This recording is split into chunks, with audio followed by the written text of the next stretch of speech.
Assalamualaikum warahmatullahi wabarakatuh. Alhamdulillahi rabbil alamin. Wassalatu wassalamu ala asyrafil anbiya'i wal mursalin wa ala alihi wa sahbihi ajma'in.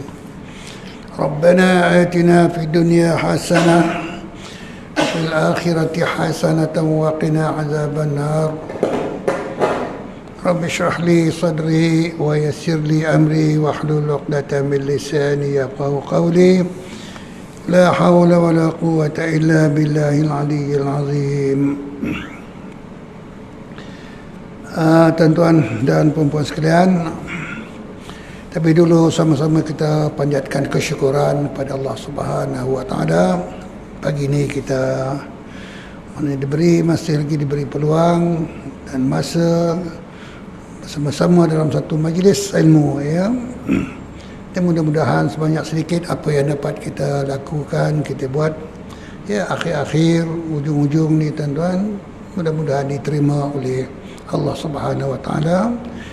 Dan insya-Allah kita sama-sama memohon keampunan dan ditempatkan bersama dengan orang-orang yang mendapat keampunan dari Allah di akhirat nanti, insya-Allah. Amin amin ya rabbal alamin, tuan-tuan. Pagi ni kita tengok, ya, satu sifat mazmumah, sifat yang dicela, ya, salah satu sifat yang dicela oleh Allah Subhanahu wa taala, ya, yakni sifat menunjukkan amalan, sifat menunjukkan amalan ataupun riya, ya, riya. Riya ni lawan dia ikhlas, ya. Riya ni bukan kerana Allah, kerana orang, kerana nak pangkat, kerana nak disebut-sebut orang, kerana nak dikenali, nak masyhur dan sebagainya, ya, bukan kerana Allah, ya. Jadi lawan riya ni ikhlas, ya, kerana Allah, ikhlas kerana Allah, ya. Itu dia. Apa yang dimaksudkan dengan sifat menunjukkan amalan riya itu? Ya, dalam kitab tasawuf ni apa dia kata?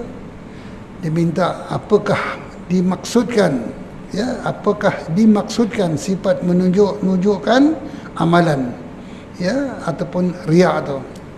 Sifat menunjukkan amalan atau dikatakan riya itu ialah menunjukkan amalan sama ada ibadah atau perkara yang berkebajikan kepada orang lain. Itu, ya, ibadah dan perkara yang kebajikan, ya, ibadahlah apa yang disuruh oleh Allah, dan kebajikan perkara-perkara yang orang kata kebajikan lah, luar-luaran, menolong orang, membantu dan sebagainya dalam masyarakat, kan. Jadi semuanya ni hendaklah kita kerana Allah, tetapi kalau bukan kerana Allah, itulah riya. Apa sebabnya? Sebab dia nak menunjukkan amalan dia ataupun ibadah dia tu, ya, ataupun kebajikan dia tu, ya. Itu riya, ya, iaitu menunjukkan amalan sama ada ibadah atau perkara yang berkebajikan kepada orang lain, ya, itu riya, ya. Salah satu pada sifat yang dikeji, ya, dibenci oleh Allah Subhanahu wa taala. Jadi Imam Ghazali selalu menyebutkan selagi mana kita mengekalkan sifat-sifat tersebut, sifat mazmumah, riya ke, takabur ke, hasad, dengki, ujub dan sebagainya, ini semua selagi mana ada di dalam ni, ya, ini benda dalaman, kan. Jadi segala amal ibadah kita maknanya kosong, batal. Itu kata Imam Ghazali. Itu sebabnya kita hendaklah wajib pada ilmu tasawuf, wajib mengikis, membuang dan mengeluarkan, ya, dibersihkan sifat-sifat kotor ni, sifat-sifat mazmumah ni, tuan-tuan, supaya Allah menerima amalan kita. Allah itu yang maha suci, hanya menerima amalan hamba-Nya yang suci saja, tuan-tuan. Allah tu yang maha suci, ya, hanya menerima amalan kita yang suci hanya kerana Allah. Kalau ada kotor, ada najis dan sebagainya, jadi Allah tak terima. Itu dimasukkan oleh Imam Al-Ghazali, tuan-tuan.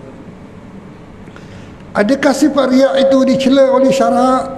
Ya, dicela. Adakah sifat riya itu dicela oleh syarak? Ya, dia kata sebagaimana firman Allah Subhanahu wa taala dalam surah Maun, ya, selalu kita baca ayat 456 yang berbunyi fawailul lil musallin allazina hum an salatihim sahun allazina hum yuraun. Yuraun.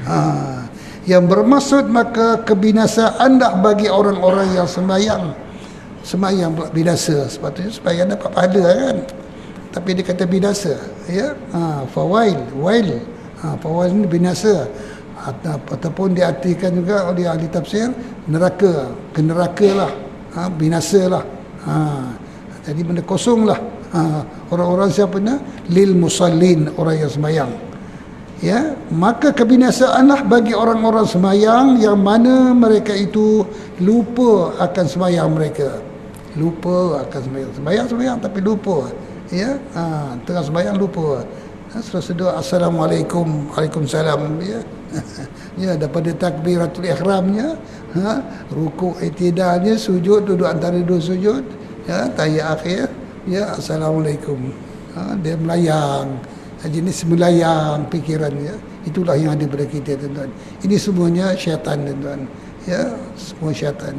Itu sebabnya kita sebelum sembahyang kita disunatkan, disuruh kita baca, minta perlindungan daripada syaitan, ya, baca qul a'udzu birabbin nas, Allah, ataupun Allahumma inni a'udzubika min hamazati syayatin wa a'udzubika rabbi an yahdurun, ya, minta lindungkan daripada gangguan syaitan. Sama ada kita mengambil wuduk ataupun nak mula kita bertakbir, maka disuruh kita baca ini untuk mendapatkan perlindungan, ya. Syaitan sentiasa ada kita, tuan. Lebih-lebih lagi kita kalau sembahyang seorang, ya, sembahyang seorang, bertawaf je dia, ya. Itu sebabnya kita disunatkan sembahyang berjemaah, ya, berjemaah. Jadi berjemaah ni faham kan? Dan kalau adalah di tengah-tengah jemaah tu yang kosong, itulah yang nak diisi tu, nak dipenuhkan, ya. Di situlah tempat dia mengambil peluang, tuan-tuan, ya. Syaitan, ya. Fawailul lil musallin allazina hum an salatihim sahun allazina hum yuraun, ya. Maka kebinasaanlah bagi orang-orang sembahyang yang mana mereka itu lupa akan sembahyang mereka, dan kebinasaanlah bagi orang-orang yang menunjuk-nunjukkan amalan, yakni orang riya, allazina hum yuraun, sembahyang menunjuk-nunjukkan, ya. Sembahyang yang menunjuk-nunjukkan, dia kata kebinasaanlah bagi orang yang menunjuk-nunjukkan amalan. Tadi sembahyang, ini amalan, ya. Apa saja amalan dia? Kebajikan, ya. Tiap amalan tu kebajikan, ya. Tiap kebajikan tu ibadah, ya. Tiap ibadah tu kita mengharapkan pahala kan. Jadi kalau bukan kerana Allah, riya lah, jadi tidak ada apa-apa dah, kosong, ya, dalam sembahyang, ya. Maksudnya orang-orang yang riya itu akan mendapat kebinasaan dan kecelakaan di hari kemudian, ya. Lalai, leka, lagi apa dia kata, tuan-tuan tadi, ya. Jadi dia kata lupa, ya. Kemudian menunjukkan, ya, amalan atau ibadah, kebajikan dan sebagainya, tuan-tuan, ya. Jadi bukan, kalau dah bukan kerana Allah Subhanahu Wa Taala semuanya ni, maka dia akan pergi kepada riya, tuan-tuan, ya.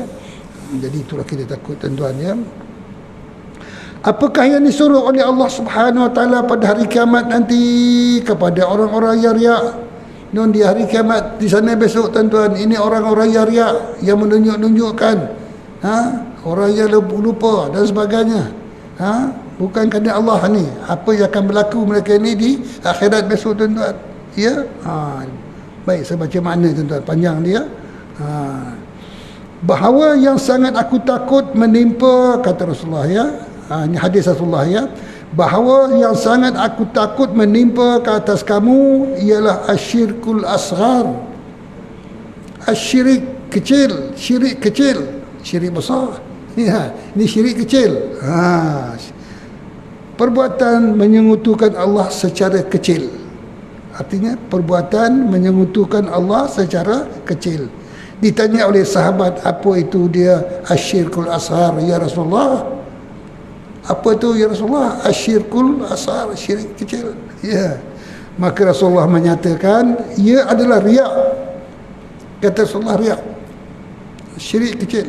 Syirik, bila sebut syirik kan, menyengutukan. Kalau menyengutukan Allah tu, itu syirik besar kan. Kena bertobat baliklah kan. Kena U-turn baliklah. Ya, ini kecil. Ya, ditanya oleh sahabat, apa tu ya Rasulullah? Asyirkul asghar ya Rasulullah. Ialah riak. Ya, ini syirik kecil. Kalau kecil lah kan, kecil sikit dan lama-lama besar lah dia kan. Ya, itu yang kita takut. Ya, yang tak kita sedari, syirik kecil ni menyengutukan sesuatu selain daripada Allah atas maksud tujuan kebajikan ibadahnya, bukan kerana Allah. Ya, kecil, tapi dia akan menjadi besar pada hari kiamat nanti apabila Allah Subhanahu Wa Taala membalas akan amalan sekalian hamba-Nya. Di sana besok nak membalas amalan ni, maka ia berfirman kepada orang yang riak. Apa kata Allah? Hai orang riak, hai hamba aku yang riak. Riak masa dunia dulu, sana tak ada apa lah kan. Sana hari hisab kan. Hari sana hari hisab, hari keputusan terakhir, ya, sama ada ke syurga ataupun ke neraka kan. Jadi riak ni, ujub ke, takabur ke, dan semuanya ni masa inilah dunia ni, masa kita di alam dunia ni, ya. Segala apa yang kita lakukan masih di dunia ni, itulah dihisap di sana besok, akan ditanya besok. Jadi di sana besok bagi orang yang riak, tuan-tuan, dia kata, ya, maka ia berfirman kepada orang yang riak, Allah SWT, pergilah kamu kepada orang-orang yang kamu tunjukkan amalan kamu itu.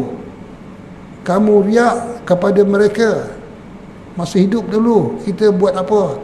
Amalan kerana siapa? Untuk apa? Selain daripada Allah kan?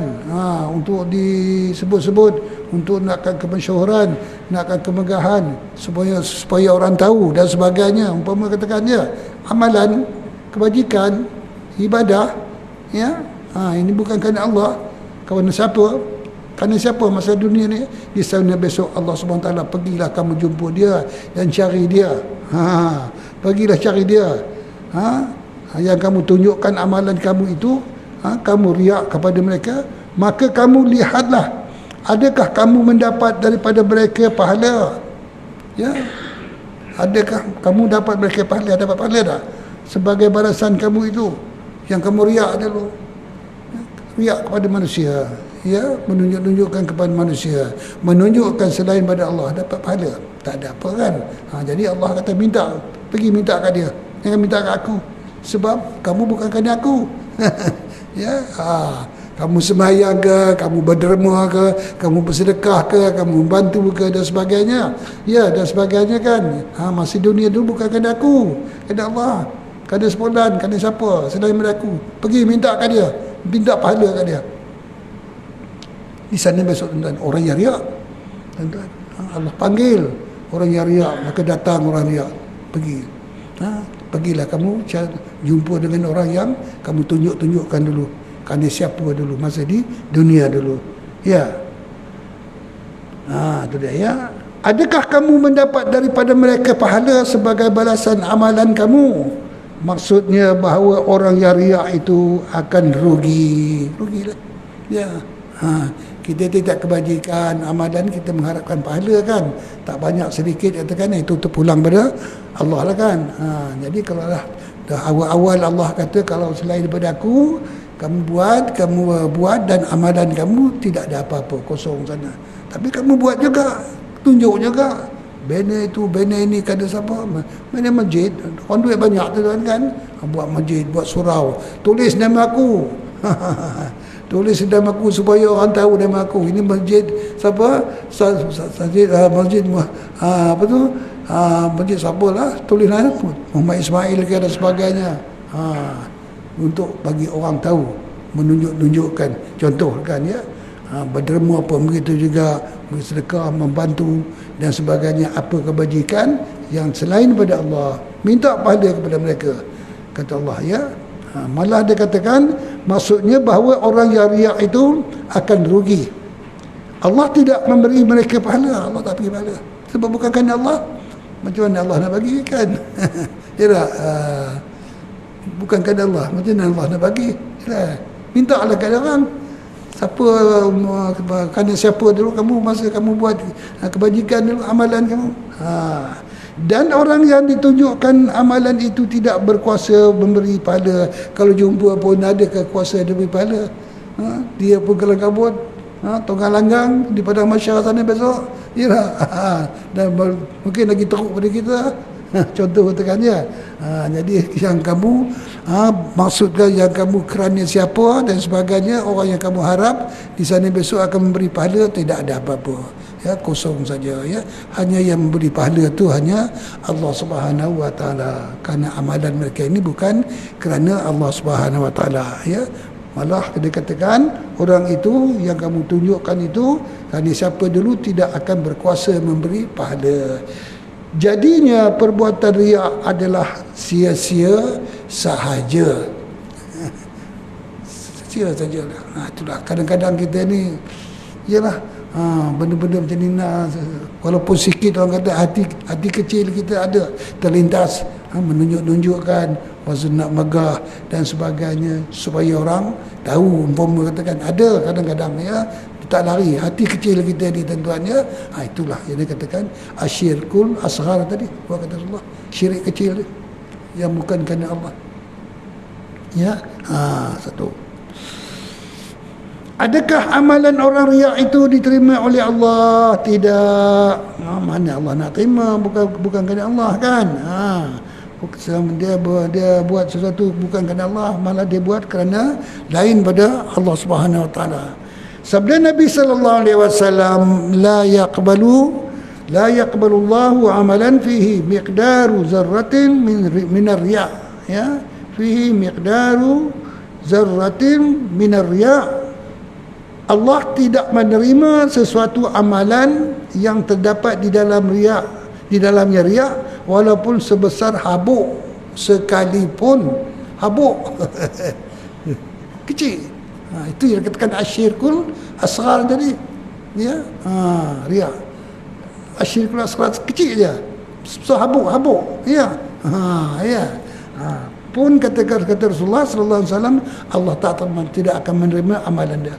Ya, tidak akan menerima. Sesuailah dengan apa yang saya sebut tadi, sebagaimana kata Imam Ghazali, selagi mana ada sifat-sifat tersebut, ya, sifat-sifat mazmumah ni, ya, sifat-sifat yang dicela ni, Allah tidak akan menerima. Sama ada riak ke, takabur ke, hasad, dengki ke dan sebagainya, tuan, bakhil dan sebagainya, yang 10 tu Allah tidak akan menerima amalan kita selagi ada sifat-sifat tersebut, ya, dalam di dalam yang kita simpan ni. Ya, ini amalan tuan-tuan.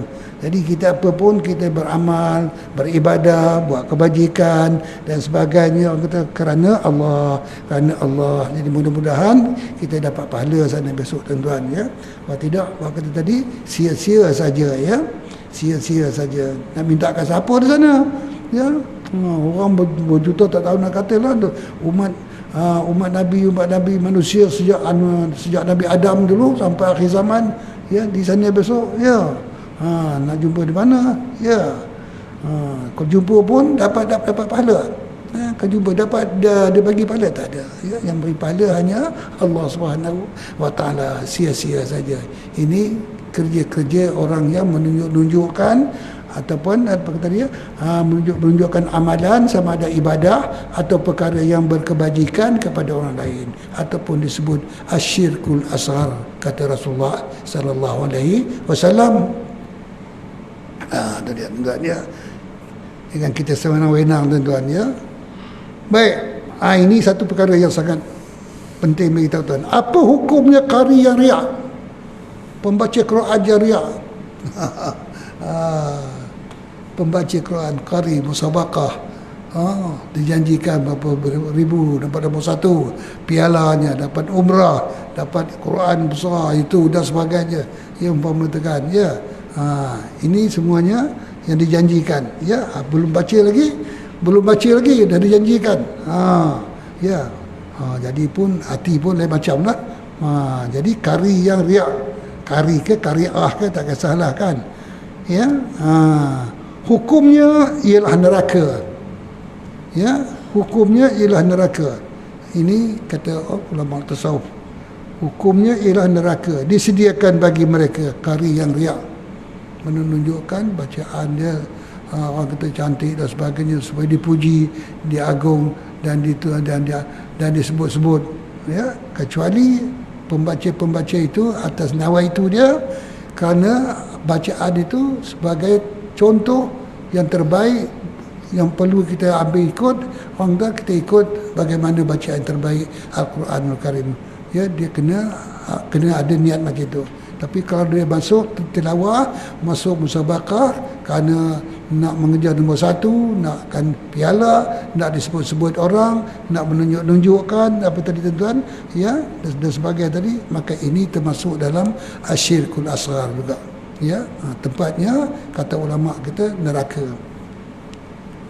Jadi orang-orang yang kari-kari dan kariah ni kena betulkan nawaitu dia bila dia membaca Quran, tuan-tuan. Ya, kita bagi tahu mereka.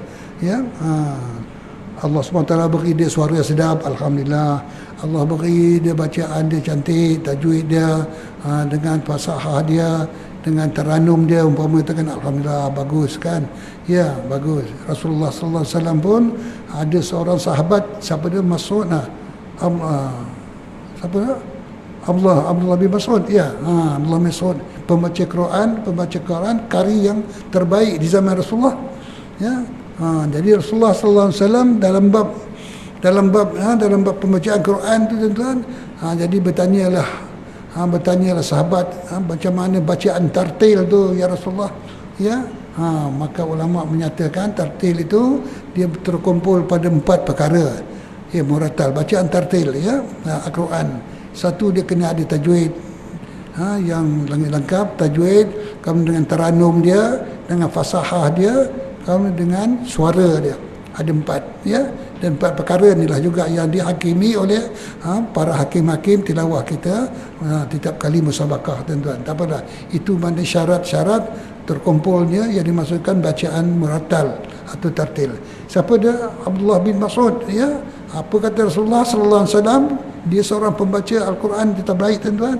Kalau umatku, kalau kamu, dia kata, membaca Quran, kata dia, yang diwahyukan oleh Allah SWT kepadaku, maka bacalah Al-Quran seperti mana bacaan pada sahabat dia Abdullah bin Mas'ud. Ya, zaman Rasulullah, dan ya, di mana sebagai contoh tu boleh. Ya, tapi buat kata tadilah, kalau kerana nak lain, kerana yang lain, inilah yang akan terjadinya. Dia termasuk dalam golongan orang yang dikatakan asyirkul asghar, dan tempatnya adalah neraka, kata ulama. Ya, hukumnya ialah neraka disediakan bagi mereka, seperti sabda Rasulullah sallallahu alaihi wasallam, Ista'izu billahi min jubbil hazan. Qila wa ma huwa? Qala wadin fi jahannam. Ya, uidda lil qura al murai. Ya, sabda Rasulullah yang bermaksud berlindunglah kamu daripada Allah, daripada jubil hazan. Ya, jubil hazan. Apa jubil hazan?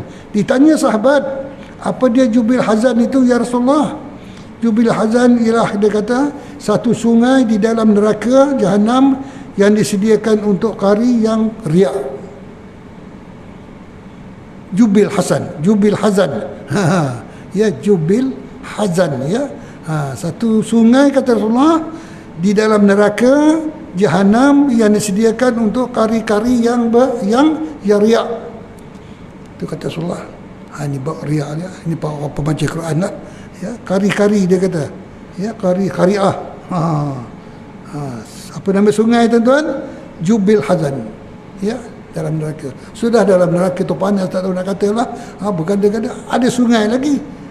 Sungai yang disediakan untuk itu. Orang yang riak, tuan-tuan, siapa dia? Riak dalam pembacaan Al-Quran, menunjuk-nunjukkan, nak megah, disebut-sebut, biar terpesyur, dikenali seluruh dunia. Itu dia. Itu satu daripadanya ya. Jadi kita minta lindung tuan-tuan ya.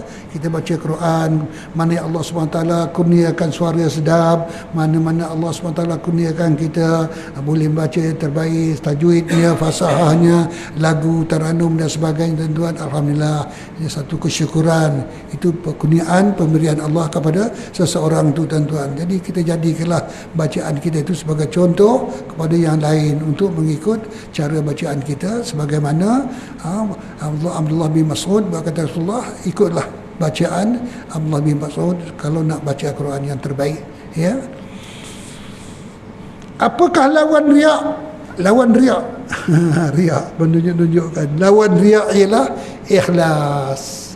Riak bukan kerana Allah ya. Riak tadi apa? Kerana apa? Menunjuk-nunjukkan amalan semata-mata ibadah atau perkara yang berkebajikan kepada orang lain. Di sana besok Allah suruh cari siapa, pada siapa kamu tunjuk dulu, pada siapa minta pahala kat dia, dapat. Tak ada, sia-sia saja yang kita buat masa dunia ni. Habis dunia sajalah ya. Baik, jadi orang yang riak ni begitulah mana keadaan dia tuan-tuan di sana besok tuan-tuan ya. Apakah lawan riak? Riak dia kata lawan dia sifat ikhlas, iaitu membuat amalan ibadah dan kebajikan kerana Allah semata-mata. Kerana Allah ya. Itu sebabnya apa-apa pun nawaitu niat kita kerana Allah kan. Niat sembahyang kerana Allah ada kan. Dia akan biar sembahyang, niat puasa, niat zakat, apa saja niatlah. Mesti kena ujungnya ada lillahi ta'ala. Lillahi ta'ala ya. Nawaitu rafal hadasi lillahi ta'ala ya. Lagi apa ya? Salli pada maghribi salasa rakatin man lillahi ta'ala, kerana Allah barulah maknanya menepati apa yang dimaksudkan amalan kita tu hanya kerana Allah. Mudah-mudahan diterima oleh Allah Subhanahu wa taala ya. Itu dia. Apakah tujuannya orang yang riak ni tuan-tuan ya, apa tujuan dia? Satu, di sana besok begitulah keadaannya ya. Tujuannya adalah banyak, dia kata dalam kitab ni tuan-tuan. Di antaranya mencari kedudukan yang tinggi di hati orang. Mencari kedudukan yang tinggi di hati orang. Kemudian mencari kemegahan, supaya mendapat kepujian, supaya ia dipuja dan disanjung, supaya ia dibesarkan oleh orang, supaya ia dikasihi oleh orang, supaya ia dikatakan orang yang saleh, supaya ia senang mendapat harta dunia dan kesukaan dia. Itu dia ya. Ini tujuan orang yang riak ya dalam kitab ni. Apa dia bentuk riak? Bentuk riak dia kata ya. Dia saja bagi-bagi ya, dia bagi contoh je lah. Bentuk riak itu terjadi dalam 6 perkara. Dia kata dalam riak ni tuan-tuan. Satu, riak pada badan. Riak pada pihak badan. Contohnya, ia menzahirkan badannya kurus dan mukanya kuning supaya orang menyangka bahawa ia banyak puasa dan selalu berjaga malam kerana banyak ibadah. Dia tulis macam itulah tuan-tuan ya. Yang kedua, dia kata ia membiarkan rambutnya kusut dan badannya berdebu-debu supaya orang menyangka bahawa ia terlalu kuat beribadah hingga tidak terpeduli akan hal keadaan tubuh badannya. Mana untuk supaya orang tahu dia orang ahli ibadah kan. Tapi saja dibuat-buat kan. Kemudian dia kata ia menzahirkan bibirnya kering supaya orang menyangka ia kuat puasa. Dia kata ya. Itu maknanya riak pada badan ya. Kemudian pada kelakuan pula tuan-tuan ya, riak dengan kelakuan. Contohnya ia mencukur misainya ya. Ia mencukur misainya. Misai ni bukan cukur kan, dia andam kan ya, dia andam ya, cukur dia andam. Ia menundukkan kepalanya semasa berjalan dan menetapkan perjalanannya. Saja dia buat-buat dah supaya orang tengok dia orang ahli ibadah, dia orang alim, dia orang warak ya. Contoh tekannya, ia meninggalkan bekas sujud pada mukanya. Dia gosok-gosoknya sujud, bekas hitam ada tempat sujud tu kan. Supaya orang kata dia ni orang ahli ibadah. ia memejamkan kedua matanya. Kawan memejam mata, dia selalu menjamkan mata dia, ya. Tak tahulah dia kata, ya. Tapi kalau orang-orang ahli zikir, orang-orang ahli tafakkur, orang-orang ahli muraqabah, dan sebagainya, mereka memanglah kalau duduk mereka berzikir, memang kita kebanyakan memejamkan mata, ya. Memejamkan mata, ya. Jadi apa pun memejam mata ni kalau kerana Allah, apa kata tadi, alhamdulillah lah. Ini maksudnya saja dipejam-pejamkan, ya, supaya orang kata dia ni orang ahli ibadah, ya, wara', ya. Kelakuan-kelakuan di atas, kelakuan-kelakuan di atas dilakukannya ialah supaya orang menyangka bahawa ia terlalu khusyuk dalam ibadah sehingga ia fana, tenggelam di dalam alam fikiran mengenai dengan Tuhannya. Seolah-olah dia fana, ya, khusyuk, ya, pejam mata dan sebagainya yang pemerhatikan, ya. Inilah satu contohlah saja, contoh dia bagi contoh lah ni tuan-tuannya, orang-orang yang berdekatan berpura-pura, maknanya menunjukkan dia seorang alim ke, seorang ahli ibadah ke, seorang yang khusyuk, orang yang hampir dengan Allah, tapi sebenarnya dia kena hendakkan disebut-sebutkan nama dia dan dipuja dan dipuji, ya. Baik, kemudian riak pada pihak pakaian pula. Ia memakai kain yang kasar-kasar, pakai kain kasar, memakai pakaian yang pendek hingga hanya setengah betis, ya, dan ia memakai pakaian yang lusuh supaya ia menyangka bahawa orang yang zuhud dan orang wara', ya. Pakaian, ya, kita akhir-akhir zaman ni memanglah pakaian kita banyak berwarna-warni, kan. Kalau zaman Rasulullah, sahabat-sahabat dulu mana ada, kan.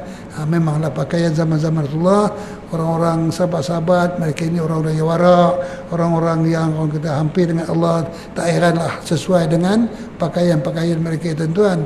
Dan zaman itu, keadaan dan zaman pada masa itu memanglah pakaian kain-kain, maknanya dalam keadaan yang begitulah, tidak ada warna-warni. Jadi apapun kalau berbab warna-warni, tuan-tuan, Imam Ghazali satu daripadanya, dia memberitahu kepada kita, anak-anak jangan bagi pakaian yang berwarna-warni, kata Imam Ghazali. Begitu juga makanan yang sedap-sedap, kanak-kanak nanti dah besar besok, dia itulah yang dia kejarnya, yang dia mahu, ya.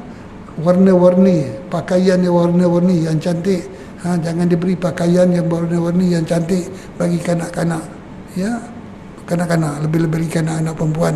Ini kata Imam Ghazali, dia begitu juga dalam bab makanan, kata Imam Ghazali, jangan dilambakkan makanan apa hendak itu hendak ini daripada kecil, maka dia besar dan betul besok, dia begitulah, maknanya dia gairah dengan perkara-perkara tersebut, ya. Mana itu satu didikan Imam Ghazali kepada kita, mana bila kita dah besar besok tidak akan berlaku pada perkara yang mengejar keduniaan, dah akan ke elok dan sebagainya, ya, contoh, kan. Kemudian ia memakai kain yang bertampal-tampal dan membawa bersamanya kain tempat sujud, supaya orang menyangka bahawa ia orang orang ahli tasawuf. Masya-Allah, ya, riak, ya. Kemudian ia memakai pakaian ulama supaya orang menyangka ia orang ulama, orang alim. Berpura-pura lah, ya. Riak pada perkataan pula, perkataan. Contohnya adalah dia kata, ya, riak ahli agama ialah seperti ia melakukan perkara-perkara berikut: membanyakkan perkataan dalam pengajaran dan penjagaan yang tidak perlu, ya, membanyakkan perkataan dan dalam pengajaran dan penjagaan yang tidak perlu, dan membanyakkan kata-kata hikmah, ilmu hikmah. Ini orang berilmu lah, ya, dia memang orang yang berilmu, tapi dia suka cakap-cakap bab hikmah ni, dan kata-kata pengajaran, penjagaan, ya, umpama katakan, ya. Tapi cakap tu bagus, nasihat ataupun bagi pandangan bagus pada asalnya. Tapi kalau kerana dia bercakap hikmah tu, kerana cakap bab pengajaran, penjagaan, dan sebagainya, untuk supaya dia mengatakan orang kata dia orang pandai, orang bijak, orang yang hebat, umpama katakan nakkan nama, itulah dia katakan termasuk dalam golongan orang yang dia katakan asyirkul asghar tadi tuan-tuan ya. Menghafaz dalil Al-Quran dan hadis, dia bukanlah orang yang belajar di pondok ke, belajar menatap kitab ke, tak ada ya, dan sebagainya. Adalah potong dua potong hadis ayat Quran ke mana pun, itulah dibacanya, itulah disyarahnya, itulah yang disebutnya ya, supaya orang mengatakan ini orang yang boleh baca Quran dan pandai menterjemah dan mentafsirkan hadis dan sebagainya lah ya. Nakkan nama ya, riak. Perkara-perkara di atas dilakukan ialah supaya orang menyangka bahawa ia adalah orang alim, wara atau orang saleh. Dengan demikian ia mendapat kemegahan, kepujian dan kemuliaan dan sebagainya tuan-tuan ya. Itu satulah contoh ya, orang-orang yang riak ni kan, daripada perkataan dia, pakaian dia, daripada badan dia, daripada ilmu dia ya, percakapan dia ya. Jadi boleh kita orang bercakap dan sebagainya bagus kan, nasihat dan sebagainya, pandangan, tapi bercakaplah kerana ada tempatnya dan kerana Allah Subhanahu wa taala. Tapi kalau bukannya kerana Allah, bahkan tadi dia akan pergilah kepada riak tuan-tuan ya. Riak ahli dunia ialah seperti ia melakukan perkara berikut. Ini ahli dunia pula, membanyakkan perkataan dalam puisi seperti syair. Ini ahli syair tuan-tuan, ahli puisi, ahli saja, ahli berpantun dan sebagainya. Masya Allah ya. Ini orang ahli dunia ya. Ia berbicara dalam ilmu nahu, tata bahasa yang susah-susah, kita tak tahu apa-apa kan. Dia bercakap, kita dengar je lah. Ia berbicara dengan perkataan yang jarang-jarang didengar, perkataan yang jarang-jarang didengar dan sebagainya, umpama katakan ya. Ini kadang-kadang kalau tak kisahlah, kalau dalam kumpulan yang tertentu tak apalah tuan-tuan, macam orang-orang ahli tasawuf, orang guru-guru ahli tasawuf, orang kata menceritakan dalam bab jalan-jalan apa dah itu hakikat, apa itu tarekat, apa itu makrifat dan sebagainya. Contohlah katakan ya. Jadi kalau dia bercakap dalam kumpulan dia tak apalah. Tapi kalau dia bercakap dalam bab-bab ini tuan-tuan, kepada orang yang bukan ahlinya, yang tak tahu dalam bab ini, dan dia merasakan itu satu kemegahan, dia menunjukkan dia hebat dalam bab ahli-ahli, dalam bab ni jalan-jalan hakikat ni tuan-tuan. Contoh itu juga riak, akan pergi kepada riak juga tuan-tuan ya. Bab syariat, bab tarikat, apa syariat, apa tarikat, apa hakikat, apa makrifat, contoh tekan orang mana tahu kan, orang yang bukan ahli kan, dia bercakap benda-benda macam itu yang jarang-jarang orang dengar. Jadi kerana atas tujuan dia, orang nak puji dia, nak puja dia, dia bercakap lepas itu. Ini satu daripada riak, kerana nak mendapatkan tempat ya. Lagi apa tanya mana tadi ya? Ya. Perkara-perkara di atas dilakukannya ialah supaya orang suka kepadanya dan sebagainya ya. Itu dia ya. Kerana riak pada pihak punca amalan, dia kata ia melanjutkan masa berdiri dalam semayang. Lama. Orang sembahyang berapa minit sangat, lama sangat ni. Lama baru tak berhenti ni. Ini kadang-kadang ya, pengantin baru semayang biasalah kan. Ini lama tak sudah ni. Kemudian dia melambatkan rukuk dan sujud, membentakan, dia menundukkan kepala ketika berdiri dalam semayang. Ia meninggalkan berpaling di dalam semayang. Contohlah ya, itu memanglah kan. Perkara di atas dilakukannya ialah supaya ia dipuji oleh orang dan supaya orang mengatakan bahawa ia adalah orang saleh. Buat puasa pula, ia puasa, menunaikan haji atau bersedekah, mengadakan jamuan supaya ia dipuji oleh orang dan supaya ia mendapat kemegahan. Ini semuanya lah dia bagi tahulah. Riak pada membanyakkan murid pula bersahabat, murid dan sahabat. Ni guru mengajar murid yang banyak, ada banyak sahabat supaya ia banyak mempunyai pengikut. Itu riak juga tuan-tuan ya. Ya. Apakah bentuk riak yang dicela? Ya. Bentuk riak yang dicela oleh syarak ialah riak dalam mengerjakan ibadah dan perkara kebajikan dengan tujuan yang lain daripada kerana Allah, iaitu seperti yang telah diterangkan di atas tadi. Itulah bentuk riak yang dicela sebagaimana yang kita baca-baca tadilah.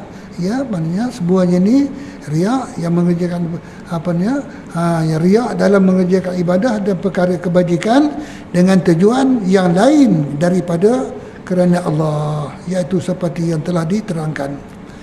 Ya.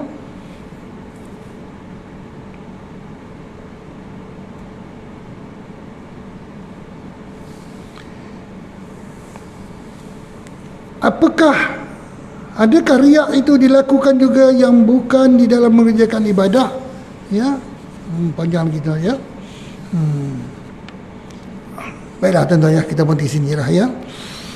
Jadi itulah kesimpulannya, apakah riak yang dicela ni yang kita baca tadi, yang daripada badan, percakapan, daripada ibadah dia dan sebagainya tuan-tuan ya. Kalau dah bukan kerana Allah, itulah riak, ataupun disebut oleh Rasulullah dikatakan asyirkul asghar. Jadi asyirkul asghar ni, orang yang riak ni kepada siapa yang kamu tunjuk, kerana siapa dan sebagainya. Umpama katakan di akhirat besok Allah panggil mereka ini, pergi kamu jumpa dengan orang yang kamu riak dulu, yang kamu tunjuk dulu masa dunia dulu, dan minta pahala kat dia.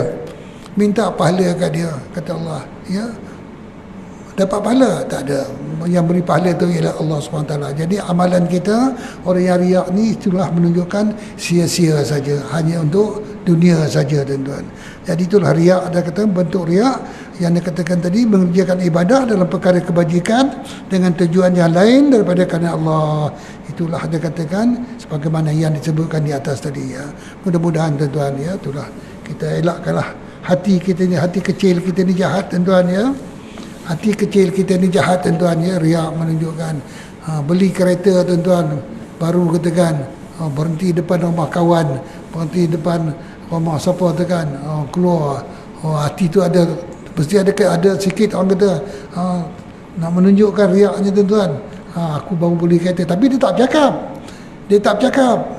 Tapi hati tu ada terlintas, aku baru beli kereta, orang tengok aku, orang tengok kereta aku baru dan sebagainya. Contoh katakan, cukuplah di situ pun cukuplah kata dalam bab ini cukuplah kita dah termasuk dalam golongan asyirkul asghar tadi tuan ya. Begitulah perkara-perkara yang lain boleh kita kiaskan tuan-tuan dalam bab ini, supaya mudah-mudahan kita terhindar daripada riak ni. Kerana riak ni dia punya keburukan atau pembalasan buruk dia sangat teruk ya. Di sana besok malah segala perbuatan kita sia-sia saja, hanya untuk dunia saja. Wallahu alam tuan-tuan. Bismillahirrahmanirrahim. Alhamdulillahirabbil alamin wassalatu wassalamu ala asyrafil anbiya'i wal mursalin wa ala alihi. Rabbana atina fid dunya hasanatan wa fil akhirati hasanatan wa qina adzabannar. Wa sallallahu ala sayyidina Muhammadin wa ala alihi wa sahbihi wa baraka wa sallam. Walhamdulillahirabbil alamin. Taqabbalallahu minkum minna wa minkum taqabbal ya karim.